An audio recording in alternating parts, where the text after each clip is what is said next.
cause some worry, do they not, Professor Bafo Ajimandua? Of course, Kojo. They are cause for worry. But you see, if you look at the trend, you should not be surprised at all.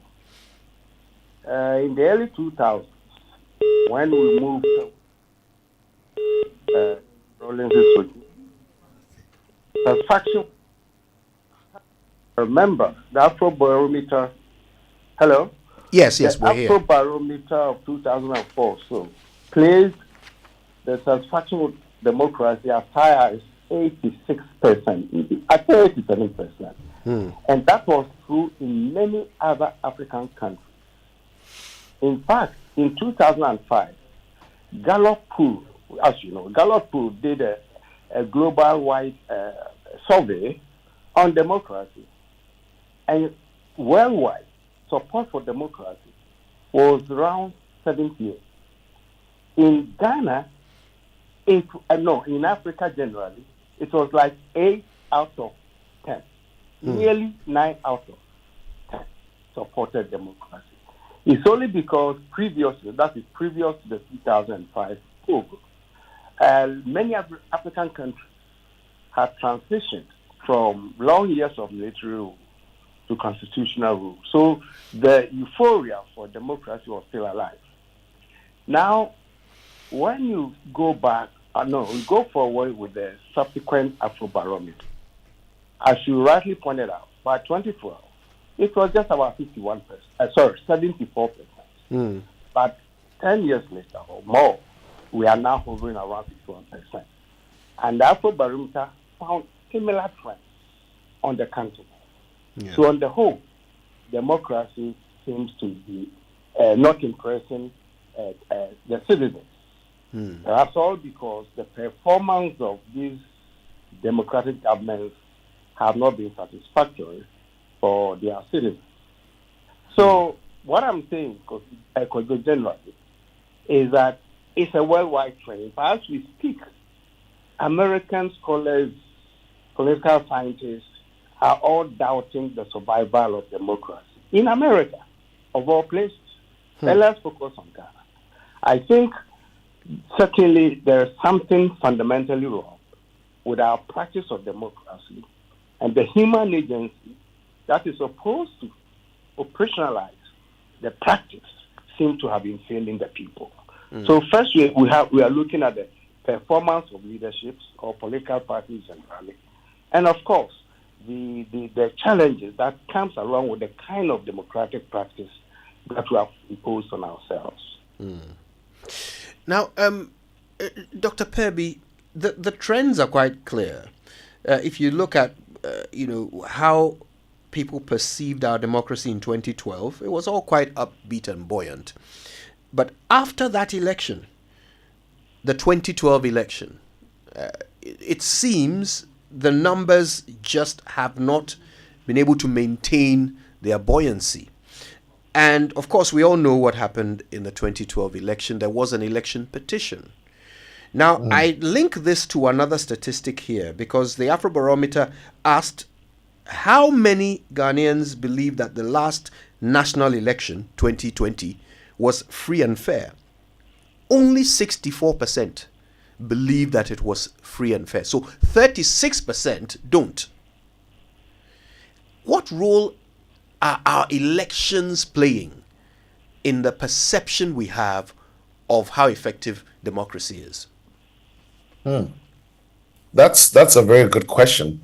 And first of all, good morning to you and our audience and my fellow panelists. Well, elections themselves, by and large, have become what people have described as, manitocracies instead of democracy. So not only is the perception down, like the 23 points you're talking about, because generally democracy itself has not delivered.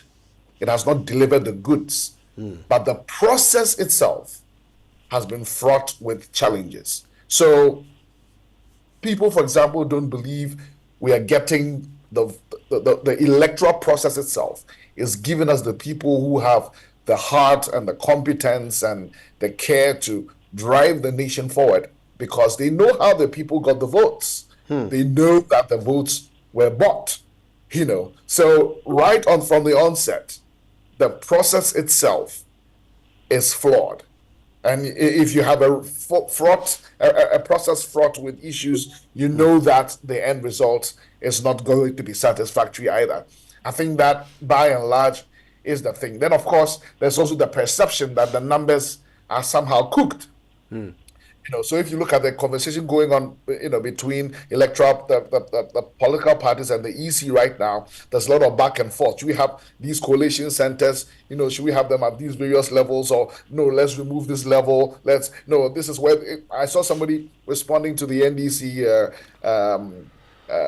Dr. Omani's social media post a few days ago, saying that, no, let's not have these regional coalition centers. That is where the stealing happens. And so he was like, no, but constitutionally, we're supposed to have that. So that cannot be, removed. So there's the perception that we don't get what we vote for because of the system itself. It's rigged.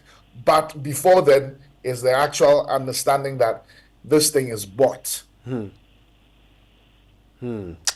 Troubling trends. Prof. Abuchi, now I want to ask you this particular one because it really it's about the safety of our constitution. So one of the questions was about what percentage of Ghanaians reject military rule.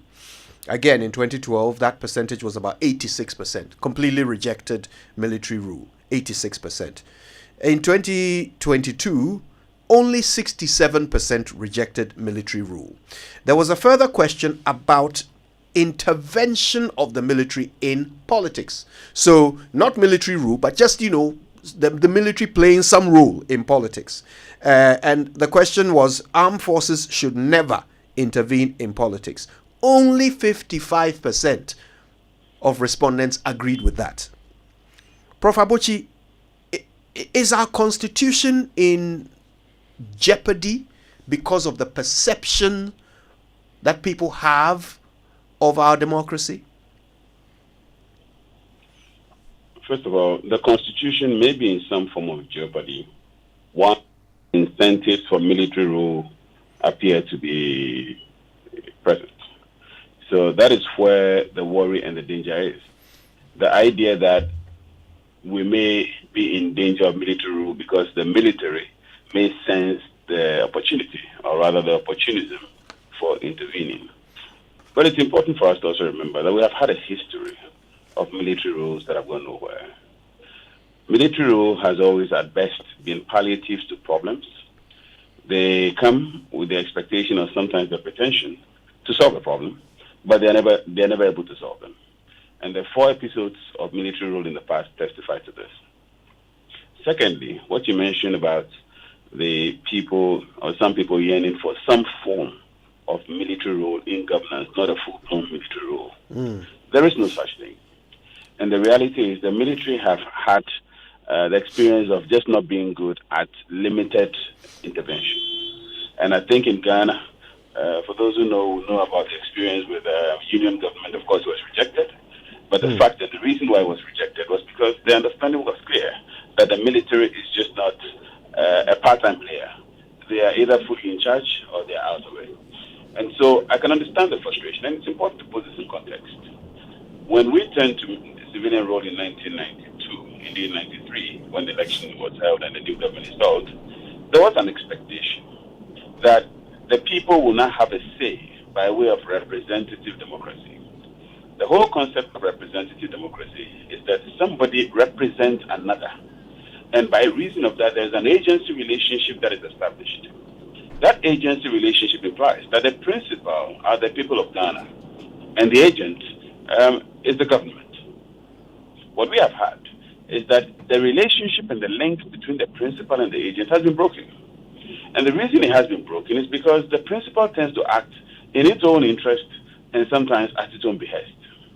the institutions of states that have been established to promote representative democracy have been appropriated by the political parties, and that's where the other problem is. So you have a situation in which the political parties elect government into office, but they serve the mandate of the people. But once elections are conducted, government tends to rule virtually almost exclusively in the interest of the political parties. So these political parties essentially dictate the pace. And because of expectation of elections, government also constantly listens to these parties, because if it's a president, it's an expectation of a second term, the party has to nominate him. The party is in expectation of the people in electing them, and so policy must reflect political and electioneering expectations. You have all these configurations and sometimes distortions that have, as it were, completely jeopardized the expectations of the 1992 Constitution. So that's the reason why a lot of people are now, or some people may be calling for the military intervention, because they are romanticizing with some of the things that may have happened in the 80s and perhaps the 70s. And a large chunk of the demography of the voters today were not people who were alive or who were around when the last military intervention took place. So they have heard of things. And the kinds of things they may have heard of may be romantic in character, because today there's so much indiscipline and so much chaos and so much corruption. And when they hear of things that happened in June 4th, and then in the military areas of the military can now cure the excesses. But it's important for us to know that all these 4 episodes failed to cure the fundamental problems for which they intervened. Indeed. Right. Prof. Bafo Agyemang-Duah, Prof. Abochi talks about the romanticizing of coups. Indeed, many people fantasize that that would be our solution. But can we break it down a little bit?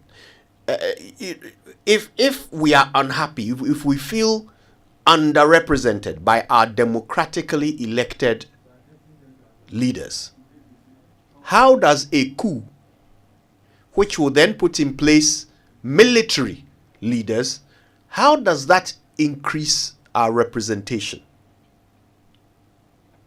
Well, I think the contradiction is quite clear in the way you are quoting on. And I think Professor Abochi has laid it out very well, too.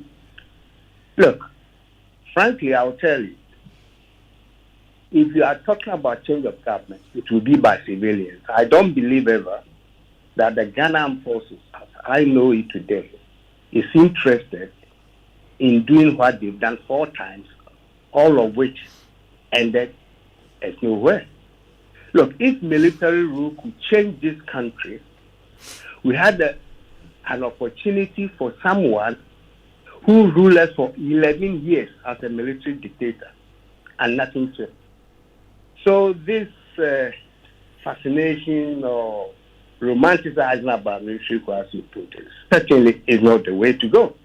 The threat to Ghanaian democracy are the political parties and the leaders who emerge. And the political parties and the leaders who emerge do so through the Constitution, how the Constitution has structured our politics, how the Constitution has structured political power in such a way that once you're elected a leader, you and your party takes over everything in the country. When people are talking about the ill effects of the winner takes all, that's one part of it. When we talk about power being over-concentrated, it means that outside Accra, Ghana has no functional local government because they are there in name for administrative purposes, but they don't mobilize, they don't do nothing. Even putting up a 2-room block for school, Accra Minister of Education may have to sign off. So we have concentrated our democracy at the national level, and the local levels are completely wiped off. So you see, anybody interested in Ghanaian politics choose right away to the national politics, not local politics. So I think fundamentally the Constitution has done is wrong, and I keep saying this. I know people who believe, we are 30 years, and Nana Akufo-Addo, our president, has said that before himself. For 30 years, we have been stable, so there's nothing wrong with the Constitution. Everything is wrong with the Constitution. The way presidents assume power, and the presidents and their political party own the country. You see, so I think The problem here is how we restructure political power in this country to make people interested, good people interested in running for office at the district level. The district should become the focus of development, not somebody who perhaps, with all due respect, have nothing to recommend to become in charge of a certain ministry to really run the whole country. So what is happening is that if there's a disaster, politically speaking, it affects all of us. If you have a crazy man in charge of a certain ministry who doesn't know what he's doing, it affects all of us. But at least if we are properly decentralized, we can expect some spots or points of hope and progress in the country. So for me, I'm very passionate about how the constitution works. Dr. Dr. Kirby, May I come in? Of course. Because yes. I'm younger. I'm the younger of the panelists, and a bit closer on the ground in terms of the millennials and certainly Gen Z, and what we are describing as romanticizing military interventions or even military rule. Let me say this. You see, because what the young people are seeing is that democracy is not an end in itself. It is to deliver certain ideals and values, certain goods and services, and the delivery is not happening. I think what the young people are trying to say is, however we are going to get the goods, we want the goods. Yes, the older people have a history. They understand we've had liberation, something that did not, liberate us. We've had redemption that did not bring us redemption, and provisional that wasn't provisional. So we understand that. But I think what the young people are trying to say is that we just want results. We don't want democracy for democracy's sake. Let me tell you something. You're looking at an 18% drop from the Afrobarometer report. Yeah. 86% said, reject. Now 68% reject.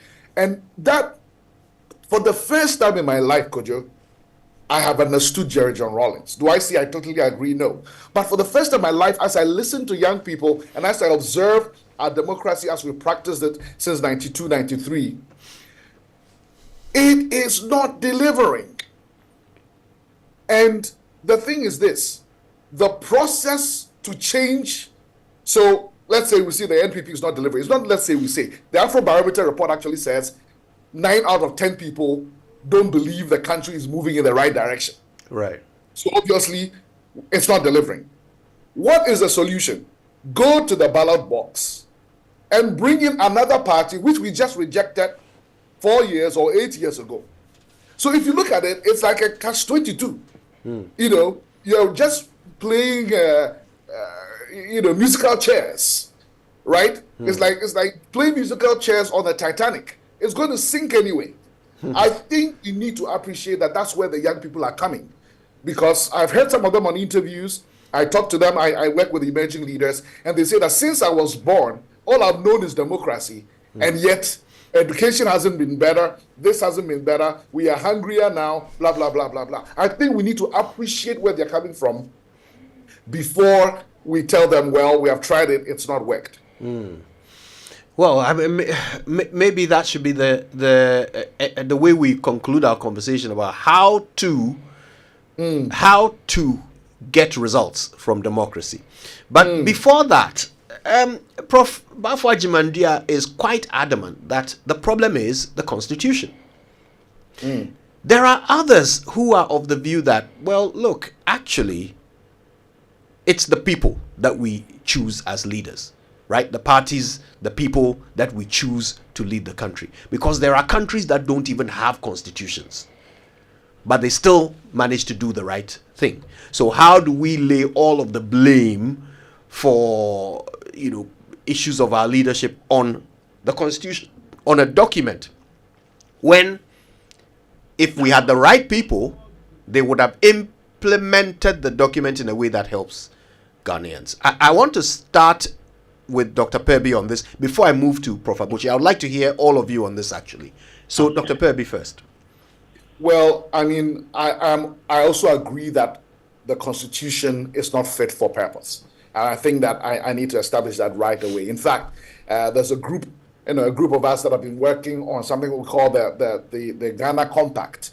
And there are these three binding constraints that we feel if these three things shift, our democracy will deliver.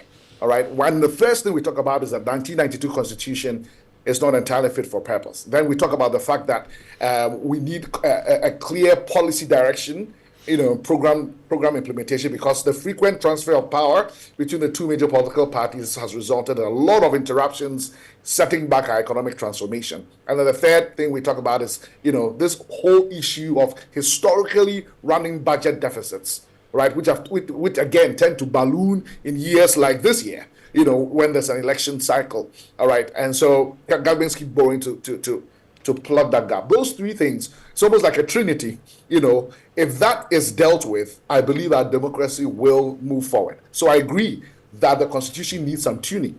But having said that, people matter.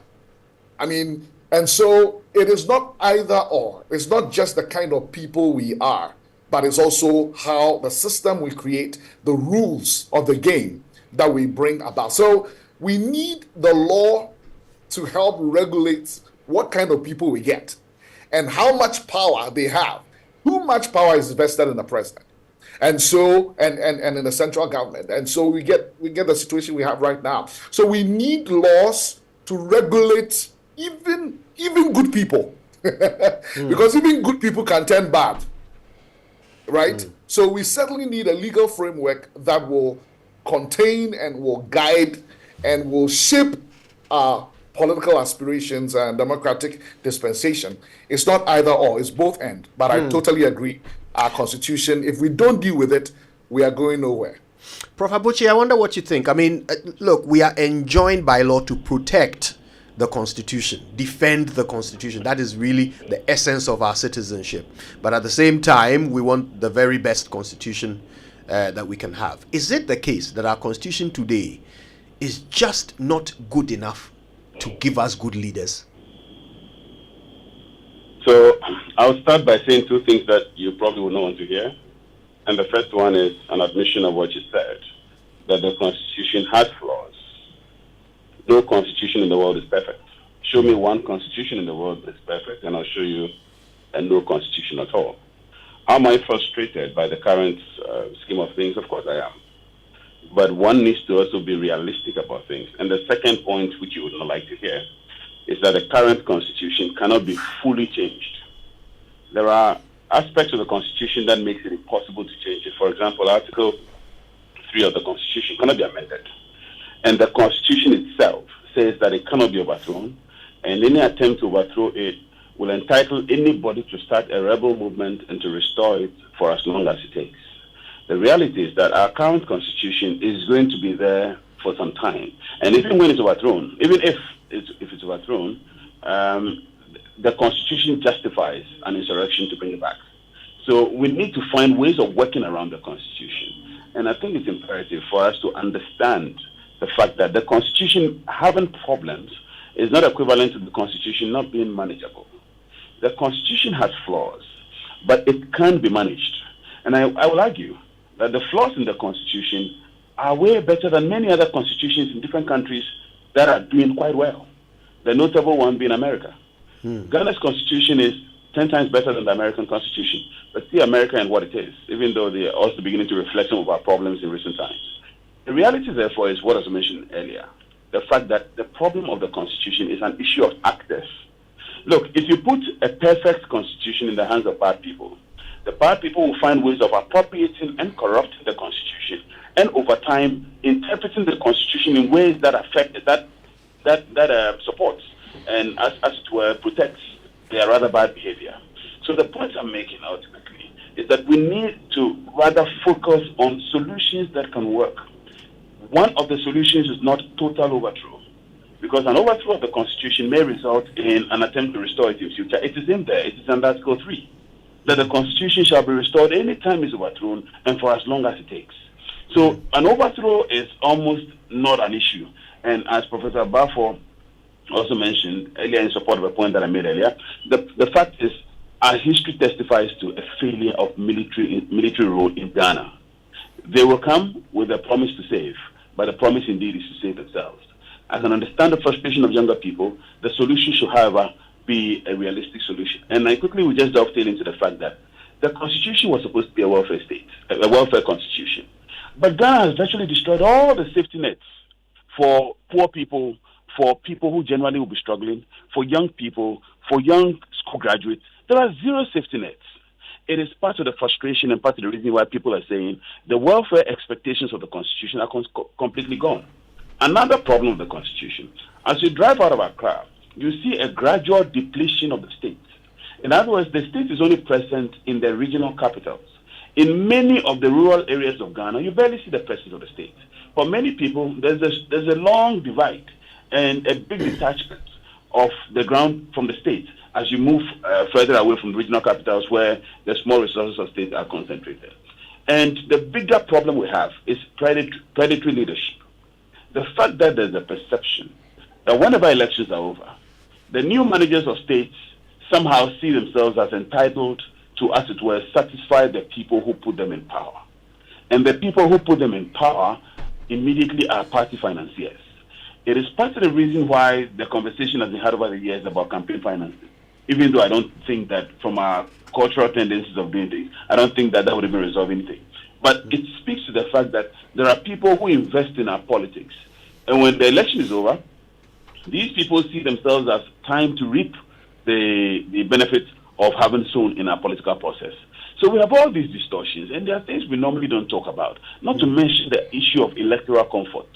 We have places in Ghana who will vote for a particular political party, however badly behaved they are. These parties call these areas World Bank, or they call them strongholds. Now, if parties have a certain mindset of comfort, these parties have no incentive to behave. Look, I've argued that part of the problem of South Africa's ANC is the idea that no matter what they do, they'll win elections. Even the recent situation in which a lot of people thought they were going to lose, they still won the election, even though the margins have come down. When there's a sense in which parties think that regardless of what they do, there are certain electoral areas in Ghana who will retain them in power, or who otherwise vote for them, these parties have no incentive to behave. So it's a distorted set of factors. And some of them are external to the Constitution. In fact, a good number of them are external to the Constitution. And I think we should start addressing our minds to them. So we should not be a bit too emotive about this. We can be emotive, but again, experience shows that when we are too emotive, 1978 is an example, when we are too emotional about things, we don't tend to get the right answers, and our anger leads us. In the end, we do come out with outcomes that are not particularly positive or constructive in terms of solving the problem. Right. Okay. Well, we're talking with Professor Bafo Agyeman-Duah, Professor Kofi Abotsi, and Dr. Yaw Purby. We're discussing Ghana's shifting attitude towards democracy. Now, we'll take some messages, but when we come back, we'll start looking into the future. What's the way forward? First of all, I mean, we've all aired our views on dictatorships. They don't seem to be in vogue. However, there are many dictators who are revered. We've mentioned Rawlings. There's Paul Kagame. There are several dictators who, in their own countries, are seen to have transformed the nation through their power to make decisions without recourse to other arms of government. Is there some aspect of dictatorship that is helpful to our current situation in Ghana? Is there some aspect of it? It's a theoretical question, we'll ask it. But also, what is the solution? If we're going to stay democratic, what is the solution? If the only choice we will ever have in the ballot box is NPP or NDC, we'll explore those when we come back. But first, before we go, let me remind you that speccing that old car, or if you're or you want a home makeover or a relaxing beach getaway, you can use your ABSA card 10 times or more in a month, and you could be a lucky winner in the ABSA Change Your Story promotion. Earn extra entries by using their digital channels 5 times or more between now and the end of October. 5 lucky winners will take away 40,000 Ghana cedis each every month to change their stories. For more information, go to an ABSA branch today. This promotion is regulated by the National Lottery Authority on the Caritas Lottery platform. Your story matters. ABSA. Terms and conditions apply. So the best investments you can make in your child is education, and a good school with international standard education and facility that will nurture your child and give them, the right fundamentals to be great in future. So let me... It's what we're discussing. The Afrobarometer has revealed, rather surprisingly, that more and more Ghanaians would rather have the military take over. Well, so we're having a conversation about it. Of course, now, majority of Ghanaians are under the age of 35, and so they may not actually have ever seen an example of, military rule, which might be part of the reason why it seems like an idealized solution. We're talking about it with Professor Bafo Agyeman-Duah, Chief Executive Officer of the John A. Kufuor Foundation and former UN Senior Governance Advisor, Professor Kofi Abotire-Dean of the University of Professional Studies Accra Law School, and Dr. Yaw Purby, Global CEO of the HUD Group, who has been growing holistic emerging leaders in 25 countries on 6 continents, all 3 of them joining us electronically. And we're going to wrap up in a few minutes here, and just a couple of questions are on my mind. I'll give one to each of you so that you can deal with it in a matter of about 3 minutes if we can. I'll start with you, Dr. Purby, and this is what's on my mind. Yes, dictatorship is not the ideal solution. However, there are some dictators who are revered. We have the Paul Kagames of this world, even the Gaddafis and even Kim Jong-un seems to have a certain idolization of what they do, simply because they don't have to resort to someone else's opinion before a decision can be made. It creates the illusion of decisiveness. It gives you 1 point of reference for responsibility. There are so many things about the idea of having one good leader that appeals to people who are tired of democracy not delivering. However, we have a democracy to protect. Is there, I don't know if you've ever heard of this, that perhaps what we need is a benevolent dictator. It's an expression that goes around a lot. So is there something about the system of dictatorship that is applicable to our democracy in a way that would improve it? I see you want to put me in trouble. Crazy. Well, Kojo, I must say that I'm not sure even the reverence for dictators, etc., is just because of decisiveness and no recourse to the law, etc. I honestly think that at the end of the day, people want certain things, both physical and even emotional, right? Like God bless our homeland Ghana and make our nation great and strong. People will revere a leader who makes us great and strong, or who gives us the perception that we are a great and strong country. So I go back to the fact that people just want their goods and services. That's all. There are certain things people want, and those things are, enshrined in our constitution. They are espoused by our national anthem, right? And anybody who delivers, or any system that delivers those things, our people will be happy with. And so that is where this tendency, towards maybe, romanticizing with the military, etc., comes from. I've seen our neighbors, Burkina Faso. People are praising, but that's just the beginning. We don't know how it's going to end. So I go back to the point that if democracy delivers, then we will not be romanticizing. We will not be thinking we need a benevolent. Why benevolent? Because they give what you want, whether it's an emotive thing or it's a physical thing or it's a social thing. Now that we know that democracy brings people to the table, but doesn't necessarily put food on that table, we need to ask ourselves, what exactly do we want? All the young people want in Ghana is education and skills for the future of work.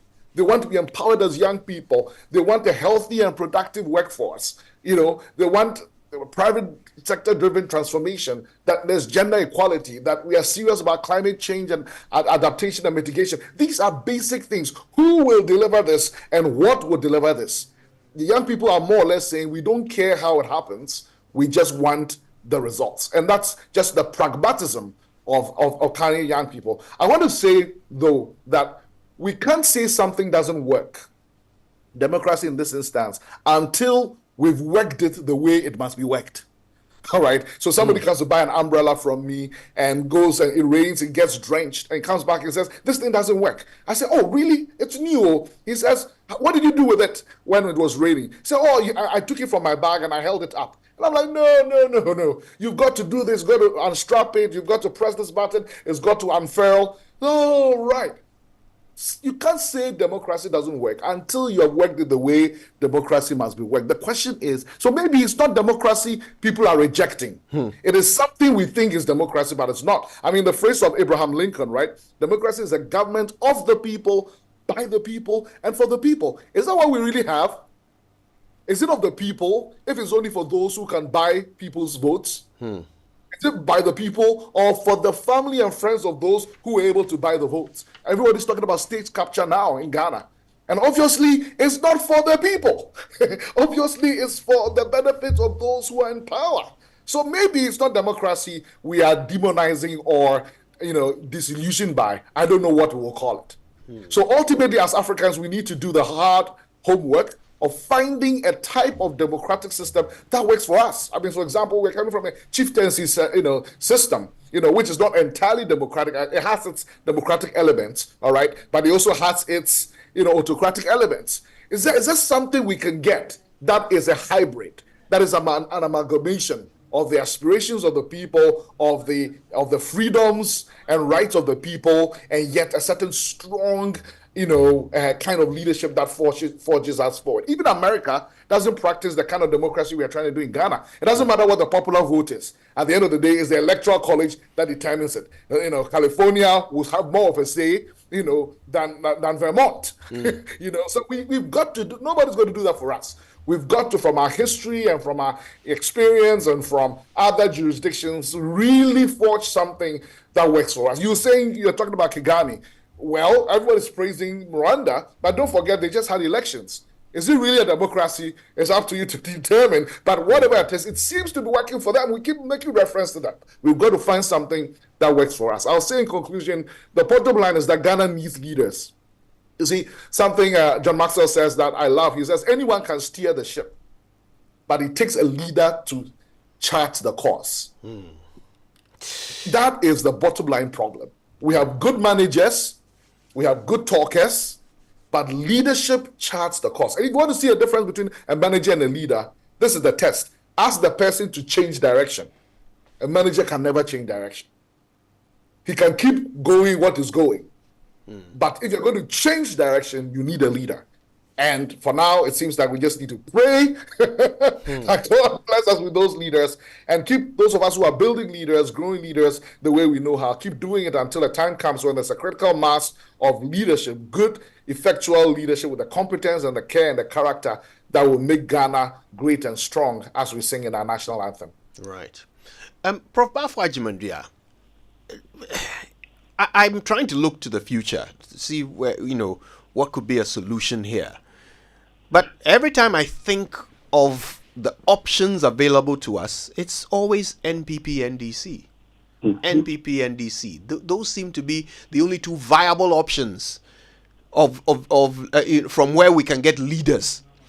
But we have this partisan system that will, no matter what, spit out leaders who are more indebted to themselves and their parties than their nation. So is this a hopeless case? Or what is the way through this if it's not NPP or NDC?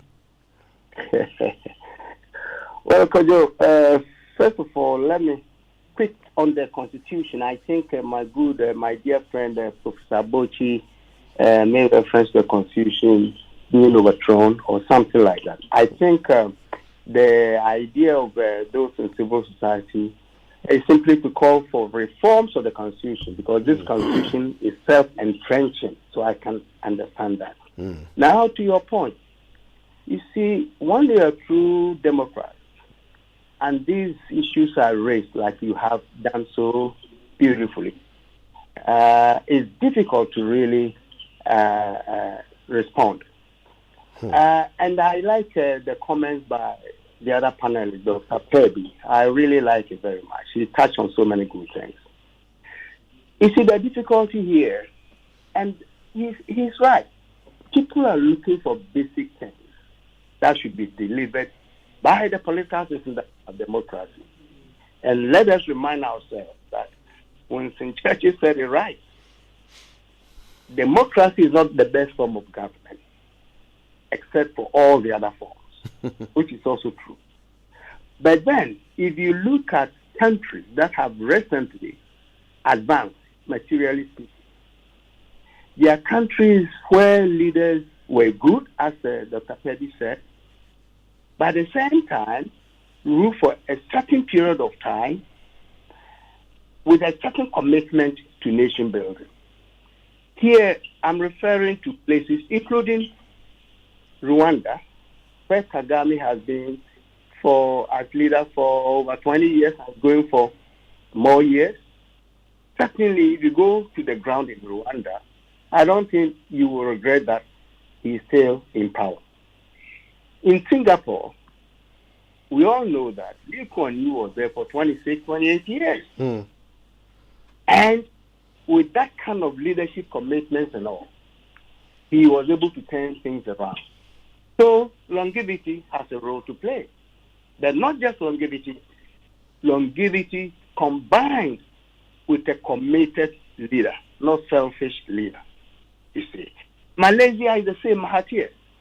He was there for 22 years, and even when he turned 91 years old, they voted him back. And the country has changed. On and on. South Korea. Before South Korea became what it is today, General Park was there for, I think, 18 or 20 years before he withdrew and went to the monastery. You see?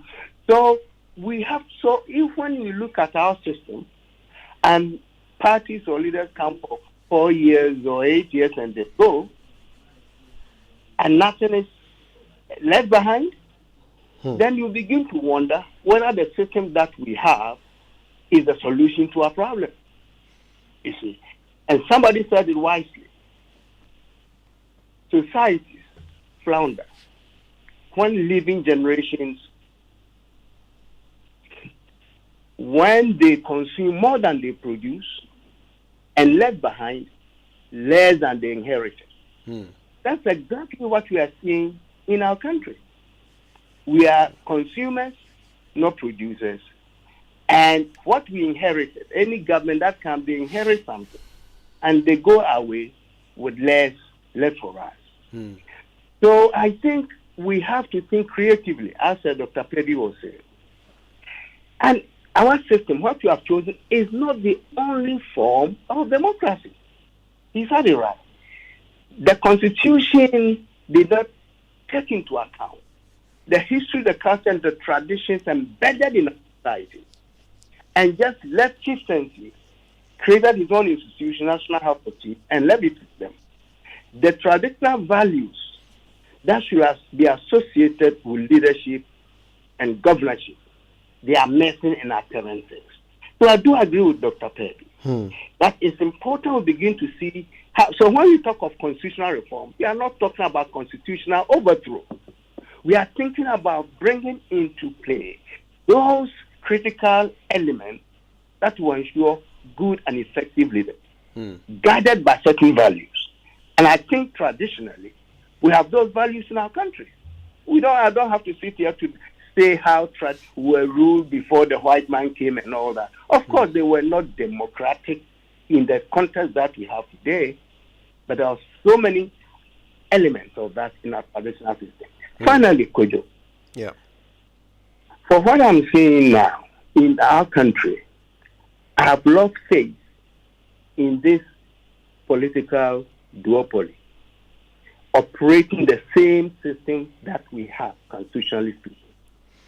They will come for 4, 8 years and leave, and the one who loses power will go on a project of destroying the one in power, undermining it, because he has to come back to also assume the goods of being in government. Yeah.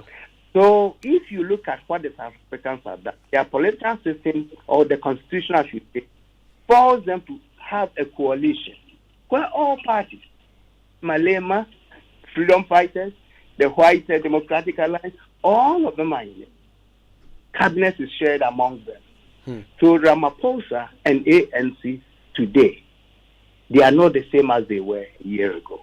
And I think even though it's too early to make any conclusions, I am anxiously waiting to see the outcome of this third-time coalition after 30 years of rule, how South Africa, the NNC is. So I guess it's not far-fetched to suggest that the whole idea of a champion, talking about union government, some will say unity government, which is what South Africa has to do. They have a unity government. It's something we need to look at very carefully. Right. Because I think this one-party rule, winner takes all, is doing a lot of damage to our progress. Yeah. So for me, it seems to be an interesting future to explore. And that will not entail overthrowing the Constitution at all. Right. But it can reform the Constitution to accommodate such innovative ideas that people can share. So the future is not all that bad. But I will tell you, democracy is never the best form of government, except all the others. Yeah, thank you for that, Prof. Prof. Abochi, I saved you for last because there was something Dr. Yaw Purby said, and I wanted to get your take on it. He said that you can't complain that democracy isn't working until you've actually worked it properly, until you've used it properly, according to the manual. And it made me realize one of the things that we do in our democracy here in Ghana is we assume that our role as citizens is only ever invoked every 4 years. Are there ways in which, as citizens, we can improve our practice of democracy so that it mitigates the damage done by leaders who are not practicing it well? We've literally got 2 minutes there, Prof. Our democracy has been reduced to electioneering democracy. In other words, it's only a democracy which is perfected by elections. And when we complete one election, another election starts. And so we are constantly in that frame of electioneering. We finish one election, then the next campaign starts by January. As soon as we install a new government, plus or minus 2-3 months later, we've started a campaign all over again. And everything is about elections, everything is about politics, nothing is really about governance. So it is true that our democracy is distorted by elections. And it also speaks to our mindset on leadership. That our mindset on leadership is not really about leadership. It's about just preserving ourselves in power, preserving our party in power, and preserving our interest in power. And because it is so distorted, we are not focused on statecraft. We are not focused on statesmanship and the real delivery of public goods. Now, until we get there, we are going to continue experiencing the problems that we have. Professor Baffour Djoundia obviously was frustrated by my statement on how we can't do a wholesale change to the Constitution. And I say this from a practical standpoint. Look, the Constitution Review Commission's work, which has been done many years ago, has not been implemented across 2 regimes. And that speaks volumes to something. One of the difficulties it has is a methodological one. A chunk of the recommendations are entrenched provisions. And the requirement of amending entrenched provisions is quite elaborate, which includes a referendum. We have an electoral commission which spoke about capacity. And that was part of the reason why the implementation, some of the wholesale implementations could not be done, because it has other electoral assignments. So to avoid all these difficulties, the point I'm making is that the current state of the Constitution itself is manageable. It has problems, but it is manageable. Now, the problem is, how do you resolve these things? And I would argue that a lot of the problems can be resolved outside the Constitution. And indeed, Prof. Baffour Djoundia himself and Dr. Purby both addressed the fact that we should look at the issue of leadership and the role of the citizenry.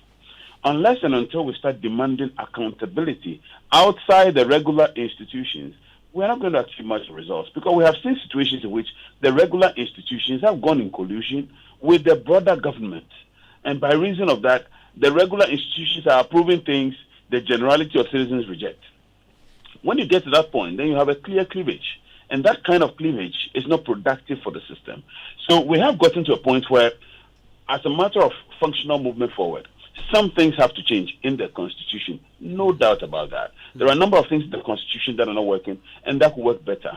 But until you have a leadership mindset which is appropriate, if you change the Constitution today, the leadership tomorrow will start giving interpretations to the Constitution in a manner that ultimately, over time, leads to a corrupted understanding of the Constitution. And that is what we have with the current Constitution. Look at the situation of Article 108. 108, which speaks about the fact that you can't introduce a bill into Parliament unless it's accompanied by the President's memorandum. Yeah. Over time, Parliament has completely disabled itself from its lawmaking function by simply applying Article 108 in a manner that gives legislative supremacy ultimately to the executive. That if the executive doesn't start, nothing happens. Yeah. So we have all these petty challenges that we would have to deal with, but I'm just arguing that a chunk of the Constitution is generally okay. Right. The portions that are not okay are in the meantime manageable if we can deal with other accountability issues outside the Constitution itself, and a portion of which rests with the citizenry, who are often asleep until it's time to vote. We only come alive when it's time to vote. In between that, the majority, frankly, can't be bothered about anything. Yeah. Professor Kofi Abochi, the Dean of University of Professional Studies, Accra Law School. You also heard from Professor Bafo Agyeman-Duah, Chief Executive Officer of the John A. Kufuor Foundation and former UN Senior Governance Advisor, as well as Dr. Yaw Purby, Global CEO of the HUD Group. And he's been growing holistic emerging leaders in 25 countries on 6 continents. I want to say a big thank you to all 3 of them for their time with us this morning. And thank you to you for staying with us, but there's more to come. Don't go anywhere. Please exit. Gasaba. Smoke from firewood and charcoal is harmful